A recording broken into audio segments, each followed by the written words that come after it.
Bonjour, je suis Jeff. Et moi Elio. Bienvenue dans Canal Games, votre émission de jeux vidéo. Ici, on décortique et vulgarise les jeux vidéo afin que vous compreniez mieux comment ça marche. Et si vous connaissez déjà le jeu dont on va vous parler aujourd'hui, installez-vous et vous aurez sûrement des choses à apprendre.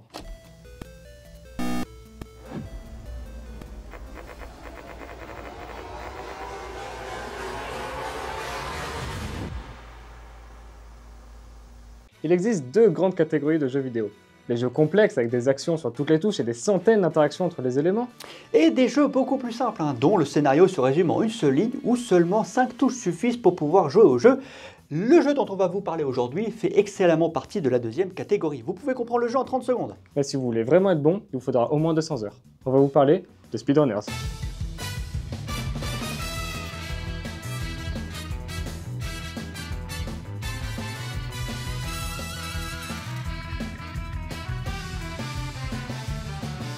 Speedrunners est un jeu sorti en 2016. Il a été développé par Double Dutch Games et édité par Tiny Builds.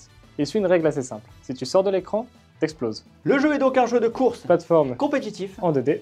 où le but est d'être devant les autres. Mais la partie ne s'arrête pas quand vous passez la ligne d'arrivée, car petit plot twist, il n'y a pas de ligne d'arrivée dans Speedrunners. En revanche, la caméra suit le premier de la course et les bords de l'écran s'épaississent, réduisant votre surface de jeu jusqu'à ce qu'elle devienne aussi petite qu'un post-it. Et vu qu'on aime rajouter du piment, il existe toute une panoplie d'objets en tout genre que vous pouvez envoyer dans vos adversaires pour les empêcher de bouger.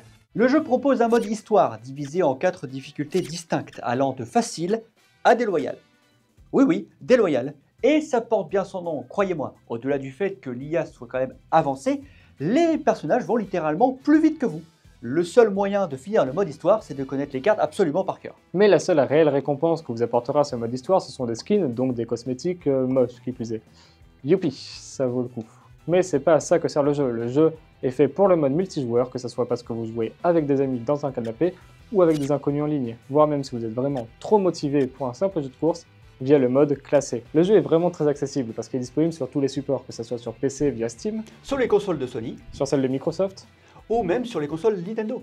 il est même disponible sur iOS et iPad. Il est même gratuit sur ce support. Mais ce qui rend le jeu vraiment intéressant au-delà de sa simplicité, c'est vraiment son level design. Petite parenthèse explicative sur le level design.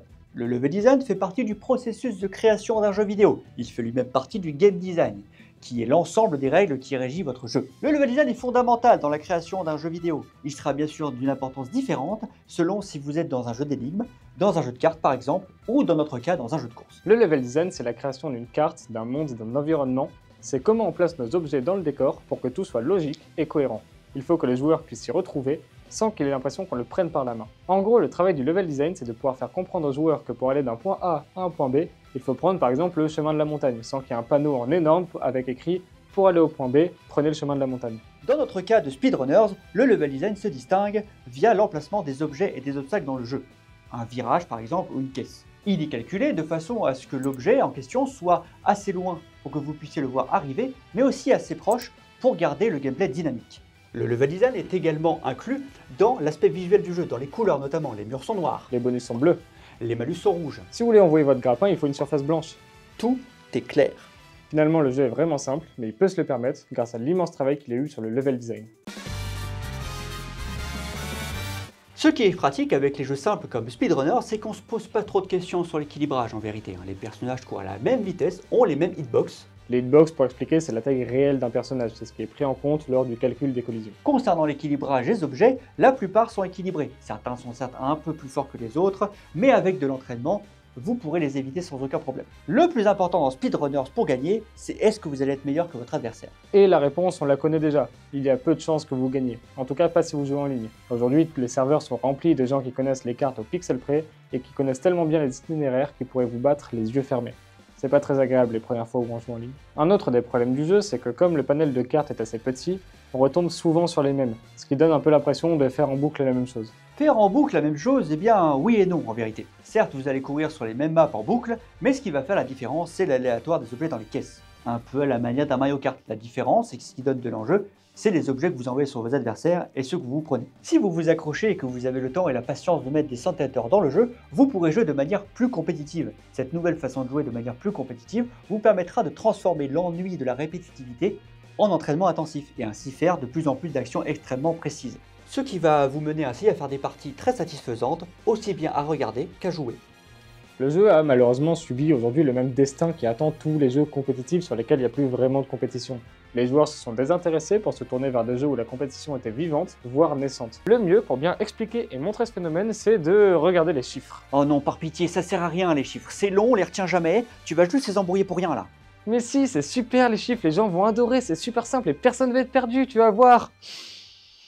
Aujourd'hui sur Speedrunners, il y a 200 joueurs par jour en moyenne avec des pics à 350 en simultané, là où en 2015 pour les records c'était 1600 joueurs par jour en moyenne avec des pics à 17 000 en simultané. Si on prend Counter-Strike 2, le jeu le plus joué de Steam, c'est 800 000 joueurs par jour en moyenne avec des pics à 1 500 000 en simultané. Mais c'est le bébé de Valve, on ne peut pas toujours comparer au plus grand. Vous me dites si je vais trop vite. Non, ça va. On reprend. On va prendre Project Zomboid, un jeu indépendant de 2015. Lui fait 20 000 joueurs quotidiens en moyenne avec des pics à 45 000 en simultané. Mais encore une fois, c'est pas vraiment comparable pour plein de raisons qu'on va pas expliquer ici parce que si on fait un truc simple, on va pas vous embrouiller. Donc on va prendre Rival Survivor, mais on va prendre les données d'avant que le 2 sorte parce que sinon ça fausse tout. Rival Survivor est un autre jeu qui s'attaque sur un genre où le géant Nintendo règne en maître avec Super Smash Bros. Donc forcément, les données sont les mêmes et c'est 350 joueurs en moyenne par jour avec des pics à 800 joueurs en simultané grand maximum. Ah bah tu vois, c'était pas si pire. Comme annoncé précédemment, le jeu a été développé par une petite équipe, Double Dutch Game, un studio hollandais, composé à la base de 2 développeurs, de programmeurs. C'est ces personnes qui s'occupent du code du jeu. C'est eux qui vont faire en sorte que si vous appuyez sur la droite, votre personnage se déplacera sur la droite. Ayant du mal à finir le développement de leur jeu, ils ont demandé de l'aide à Tiny Builds, un studio d'édition, notamment les éditeurs de jeux comme Hello Neighbor ou Guts and Glory. Le rôle d'un studio d'édition est d'apporter des ressources financières au développement, afin que les développeurs puissent manger quand ils rentrent chez eux ou même pouvoir se payer un chez eux, ce qui est quand même plutôt agréable. Les éditeurs peuvent également apporter des ressources humaines au jeu. C'est par exemple le cas dans Speedrunners, où les 3 artistes responsables des assets du jeu venaient de chez Tiny Build. C'est du coup grâce à eux qu'on a tout cet aspect visuel. Et on voit qu'ils sont très contents de leur jeu. Le jeu est sorti le 19 avril 2016, mais a eu une Early Access, une accès anticipé, dès le 28 août 2013. La dernière mise à jour en date du jeu date de mars 2024. Même si leur site nous indique qu'ils veulent voguer vers de nouveaux horizons, ils n'ont pas pleinement abandonné Speedrunners. En octobre 2014, une compétition du nom de King of Speed 2 a été organisée sur le jeu. 2 parce que c'était la 2e édition d'une compétition. Mais cette 2e édition était spéciale. En effet, elle ajoutait au jeu 2 packs de 4 personnages, et pas n'importe quel personnage bien sûr, des youtubeurs connus à ce moment-là, parmi eux des noms comme Markiplier ou PewDiePie. Ces packs étaient vendus séparément du jeu. 30% de l'argent récolté par la vente de ces packs avait pour but d'être reversé pour la recherche contre le cancer, ce qui a permis de récolter 20 000 $ pour Prevent Cancer Foundation, en plus d'organiser une compétition sympathique pour les joueurs, qui a été remportée par le joueur Purple Turkey, comme 100% des compétitions qu'il y avait sur le jeu à ce moment-là. Ce qui est marrant avec cette anecdote, c'est qu'on a très vite trouvé que cette compétition était organisée, mais on a eu beaucoup plus de mal à trouver combien d'argent a été récolté. Ça nous a pris plusieurs jours de recherche avant de trouver finalement toutes les informations sur une page Steam buggée. Autre fait intéressant sur le jeu, l'éditeur Tiny Build a décidé volontairement de mettre sur un site pirate la version démo de leur jeu, qui était déjà disponible sur Steam gratuitement, simplement pour savoir comment cette version-là allait se propager. En 2016, année de sortie de Speedrunners, sur les 3 millions de joueurs jouant à Speedrunners, 2 millions jouaient sur cette version pirate. Finalement, Speedrunners est un bon jeu, que ce soit pour y jouer, pour sa DA, sa direction artistique, simple mais efficace, ou pour faire les transitions rigolotes sur YouTube. Le level design est réussi, c'est d'ailleurs l'essence même du jeu. Le jeu n'aurait pas eu autant de succès et n'aurait pas fonctionné si le level design n'avait pas été parfait. Et même si le jeu est mort compétitivement parlant, ça ne vous empêche pas d'y jouer et prendre du plaisir. Dans tous les cas, peu importe comment vous y jouez, la session finira toujours de la même manière. Un joueur qui gagne et 3 pour le détester. Et si je peux être transparent avec vous, super blague, j'étais souvent détesté.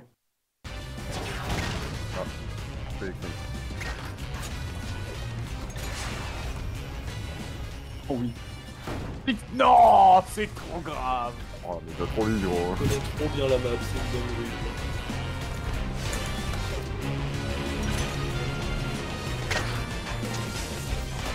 Ah, il s'est fait Alors des là, trucs. c'est terrible ce qui vient de m'arriver.